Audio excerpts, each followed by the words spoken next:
operator, can you hear me? Yes, I can. All right, we're going to give it probably 1 or 2 more minutes past 10:30, just so we can get our briefer down here. But I'll still be in the speaker's lobby. I'll let you know when we're able to start. Okay, sounds good. Thank you. Thank you.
Hi, operator. You can start the call.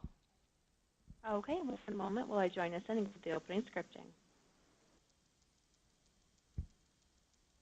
Welcome, and thank you for standing by. At this time, all participants are on a listen-only mode until the question and answer session of today's conference. At that time, to ask a question, press star and the number 1 on your phone and record your name and outlet at the prompt. This call is being recorded. If you have any objections, please disconnect at this time. I will now turn the call over to Ms. Natalie Baldessari. Thank you. You may begin. Good morning, everyone. Thank you all for joining today's briefing to discuss updates on Operation Warp Speed COVID-19 vaccine distribution. Briefing today is U.S. Army General Gus Perna, Chief Operating Officer for Operation Warp Speed. General Perna will make an opening statement, after which we will open the floor for on-topic questions. All statements or answers to questions today will be on the record. We kindly ask that you keep your questions related to the topic of this briefing. When asking a question, please state your name and publication, and please keep your questions as short as possible so that we can get to as many questions as we can in the time that we have. Off-topic and follow-up questions can be sent to media@hhs.gov. Please hold as General Perna comes out on stage and we prepare the live stream. We will begin momentarily.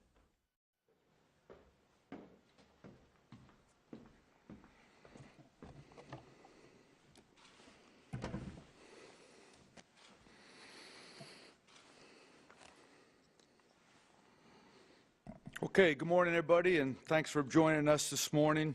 And I know it's a big news weekend, but I appreciate your time and diligence to be here with us today. Look, today is another landmark day for our nation.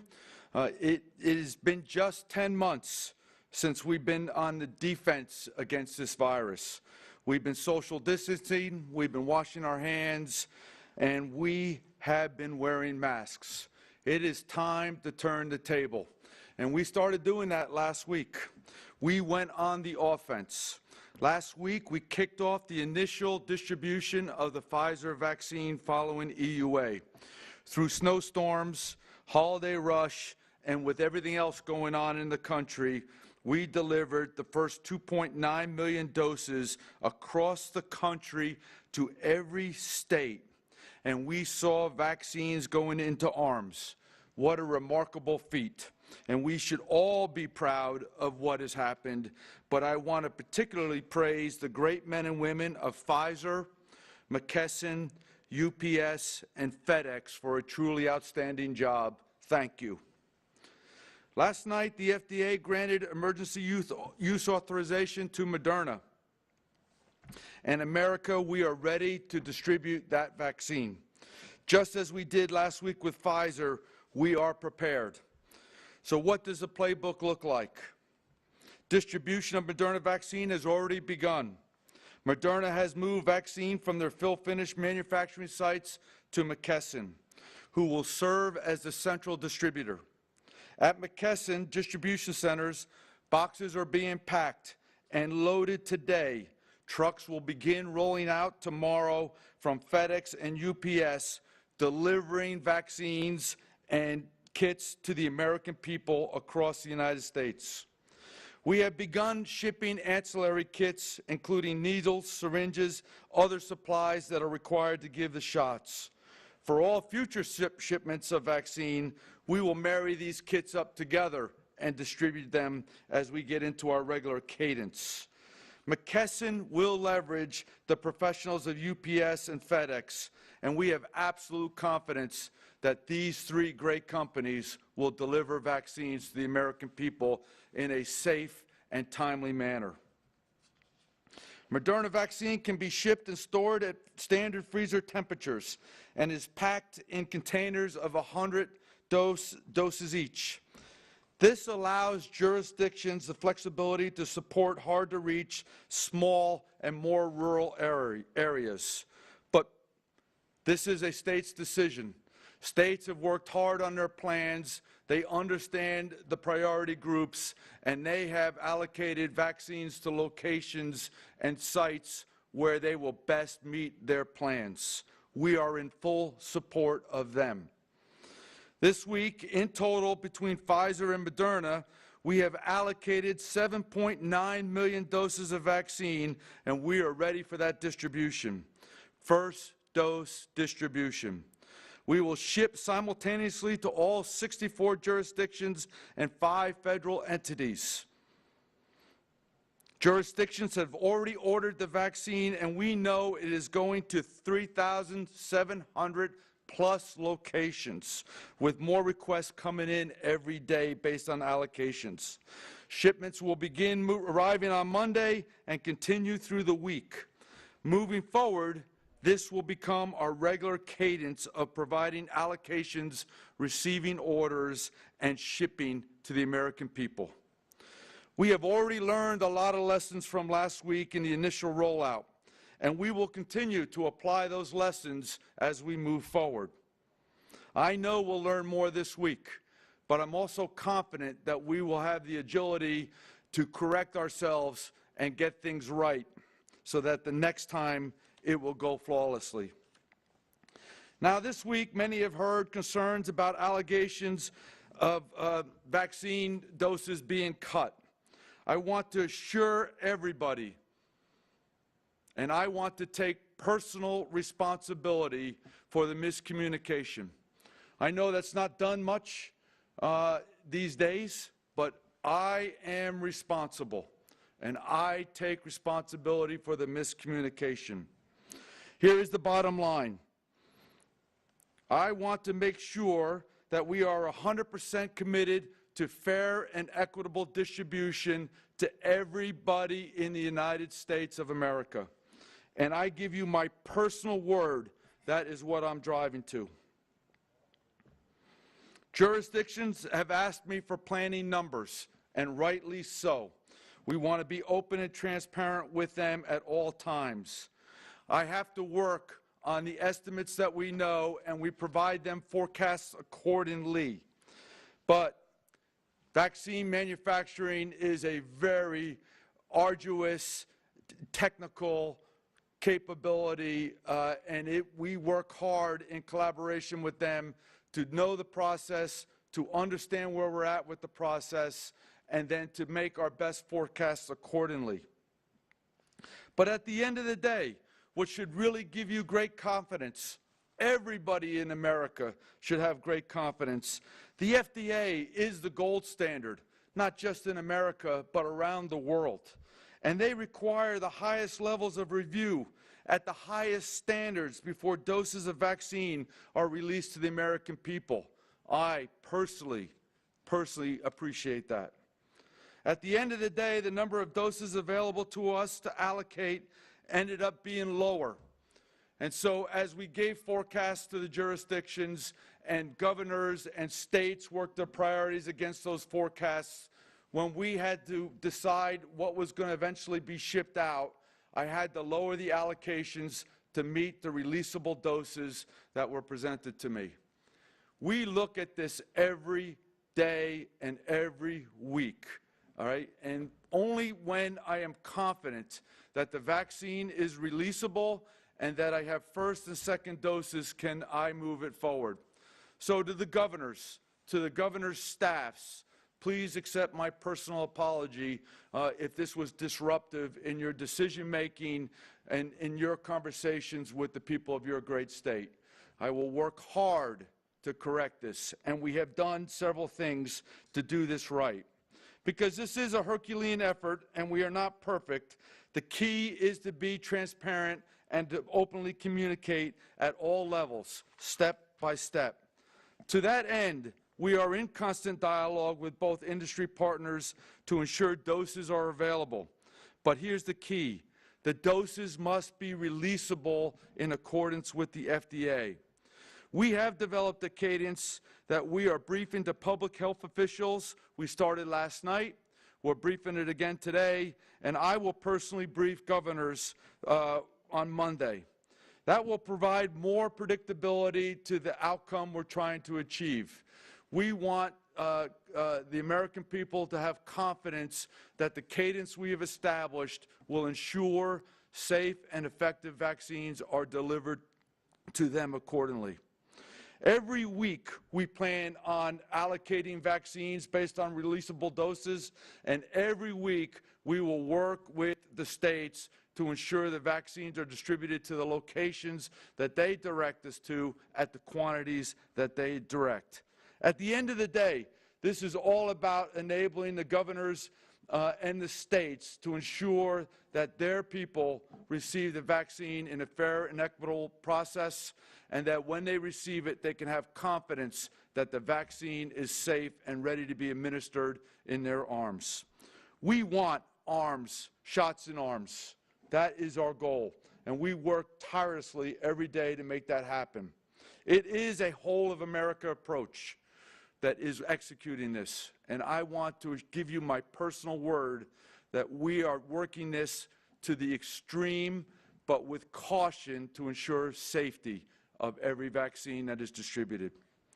I personally updated Secretary Azar on where we think we are with numbers. We remain on track to allocate around 20 million doses of vaccine to all jurisdictions by the end of December, with distribution of those doses pushing into the first week of January. I ask us all to stay focused on what really matters. We are pushing out millions of doses of vaccine right now, and each week those numbers will continue to grow. Every member of Operation Warp Speed wants vaccines in arms, and we are doing everything possible to that end state. But we will not cut corners. We will hold ourselves accountable to the standard and approval of the FDA, and then we will assure timely and effective distribution to where the governors and the states want the vaccine. While this second vaccine from Moderna, added onto Pfizer, now allows us as a whole of America to be on the offense, we are a long way from being finished. Each shipment of vaccine is another few yards gained, but any good player or coach knows that you still need defense along with offense to win the game. I join our health professionals in urging Americans to stay diligent in their defense. Wear a mask, wash your hands, and stay socially distanced. While we move the ball down the field with vaccines, we will score. We will get to the end zone. It just will take some time to do so, and we need your help to get to that end. So thank you for your time today.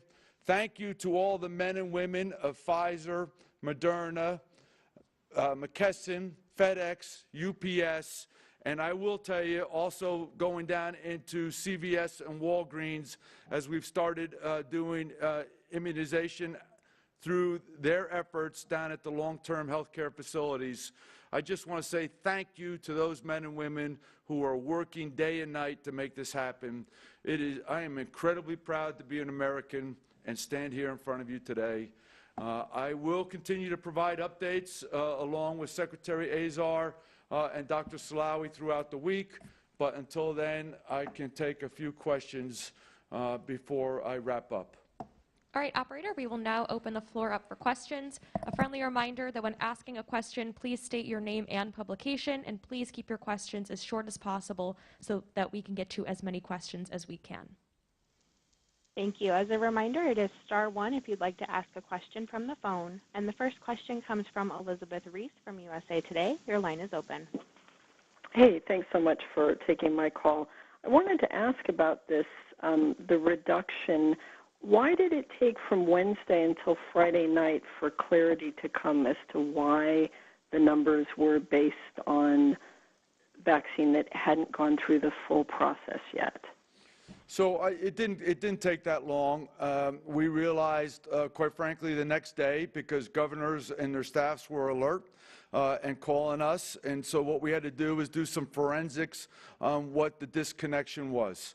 So in simple terms, we allocated vaccines on Tuesday night.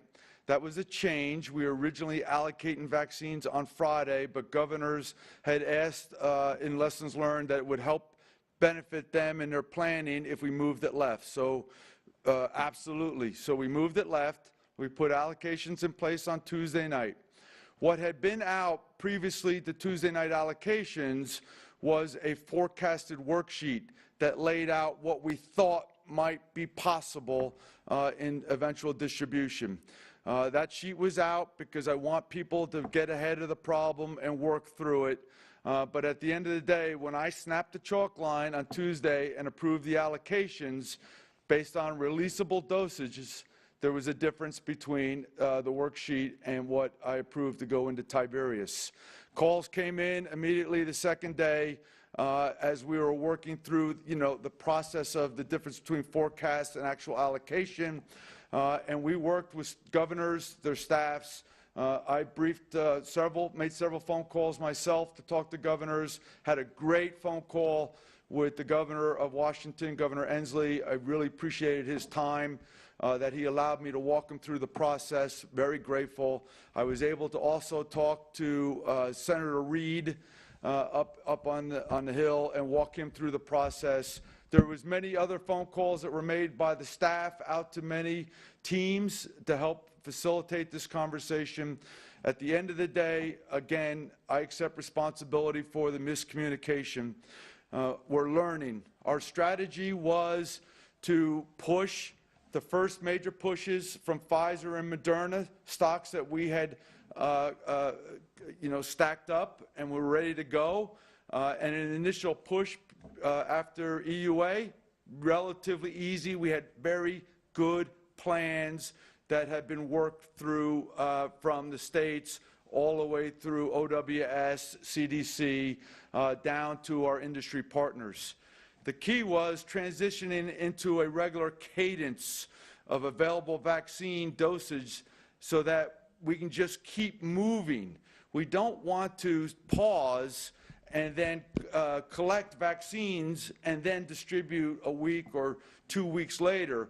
We just want a continuous flow of vaccines out to the American people every day, extending availability to more. In order to do that, we have to forecast, and then we have to eventually figure out what is available. Again, I take responsibility. I'm learning that as we go.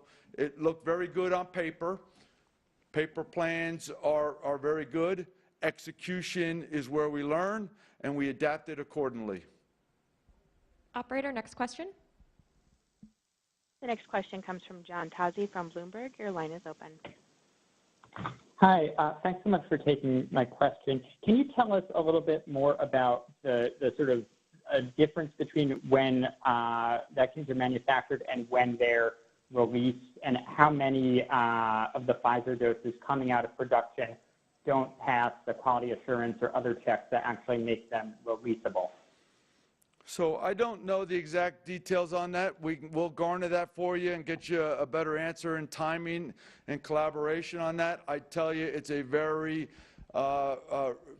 rigorous process, and the FDA does a fantastic job doing that. There is a delay between what is available and what is releasable because we're talking about hundreds of thousands and millions of doses that we want to make sure are right. To this date, to the best of my knowledge, there has been zero problem with the Pfizer vaccines, from going from manufactured to releasable. It is just about the process that you have to go through to get to releasable. All right, operator, next question. Thank you. The next question comes from Rachel Rubine. Your line is open. Hi, this is Rachel Rubine with Politico. Thanks for taking my question. This is sort of in the similar vein, but when the doses were not releasable, it sounds like, one, were you originally counting all the doses and not the ones that were releasable? And two, was it that Pfizer hadn't yet sent the doses to FDA to kind of get FDA's stamp of approval, or was it that FDA was still working on giving the stamp of approval to make the doses releasable? Okay, so there is a standardized cadence of approval for vaccines when they go from the completion of fill finish to releasable. Where I failed, nobody else failed, is to have a clear understanding of that cadence. So when I applied it into our forecast methodology and our planning with the states, I realized that there was a delta to the numbers that I personally thought were available and ready for distribution and what was releasable. I can't say it any better than that. It was my fault. I gave guidance. I am the one that approved the forecast sheets. I am the one that approved the allocations, right? There is no problem with the process.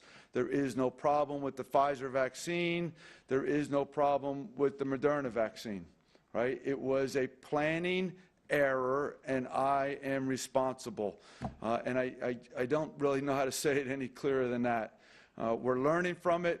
We're trying to get better because at the end of the day, it is about facilitating the most available vaccine doses out that are releasable out to the American people. Operator, next question. Thank you. The next question is from Karen Stacy. Your line is open. Hi, this is Karen Stacy from the Financial Times. Could you just explain a little bit about what your error was, particularly there? Is it that you didn't realize that this extra approval process had to happen to make these doses releasable, or you just thought it would take less time to do? A combination of everything, right? No, this has never been done, right, in our history. Normal vaccines, right? Let's just take influenza as an example, right? The country gives their orders to industry.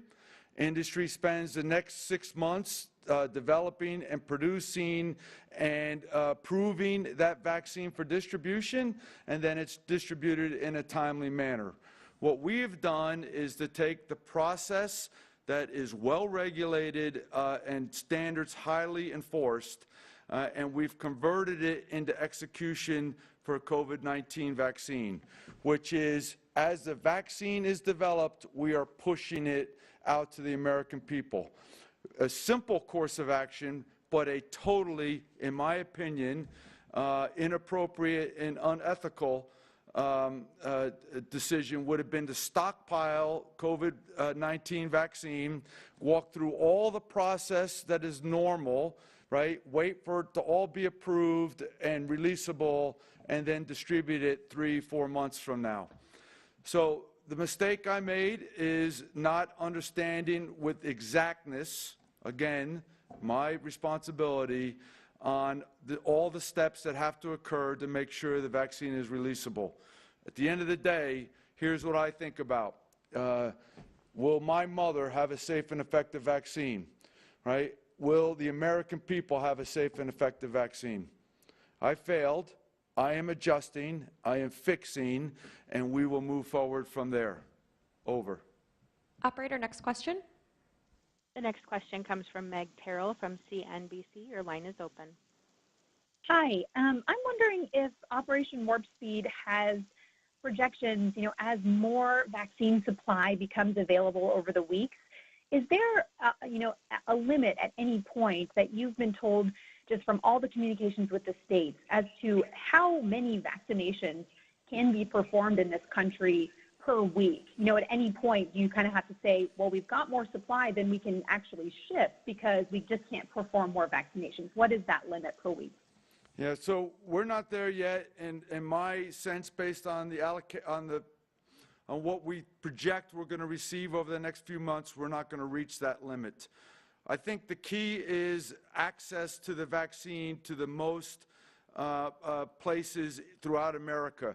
We are calling them providers, and we have over 50,000 providers that are enrolled across the country. Visualize them from everywhere, from hospitals, doctors' offices, pharmacies, pharmacy chains, etc. And we think that that quantity and the distribution of the vaccine will provide everybody in America the access to the vaccine when the supply is available. So I don't see us reaching a point where we'll be constrained, where supply will overrun capability and capacity to administer, but we'll manage and we'll work that as we go forward. Operator, next question. Next question is from Jill Colden from the AP. Your line is open. Thank you so much for doing this call. I just don't want to hammer this point, but I was just hoping that you can explain in very simple layman's terms that anyone can understand exactly what needs to happen to make doses releasable. And also, I think you made a reference there to second dose availability. Did that play any role in this process?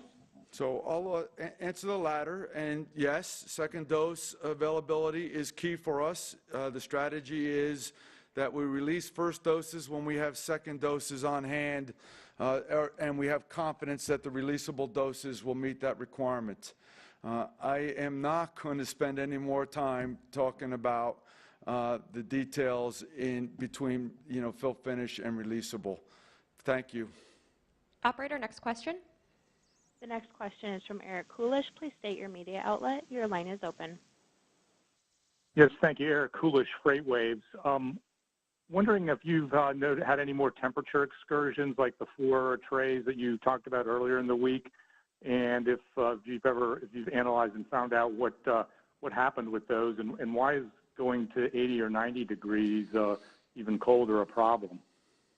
So, no, we've had no more than what I've talked to you about, and we've run the checks. Pfizer has run the checks and collaborated with the FDA, and going down below -80 to these excursions where -92 have no effect on the vaccine. But they wanted to make sure, and they wanted to make sure not only the vaccine remained safe, but also the vial containing the vaccine, the seal, etc., was still appropriate. That's been approved, and there's no issues with that. The vaccine, as they're theorizing, and we're not there yet because we don't have enough situations to really truly validate, but as the vaccine travels, right, in the air, etc., the dry ice shifts, etc., the temperature fluctuates into a colder temperature, poor choice of words, apologize, and hence the -92.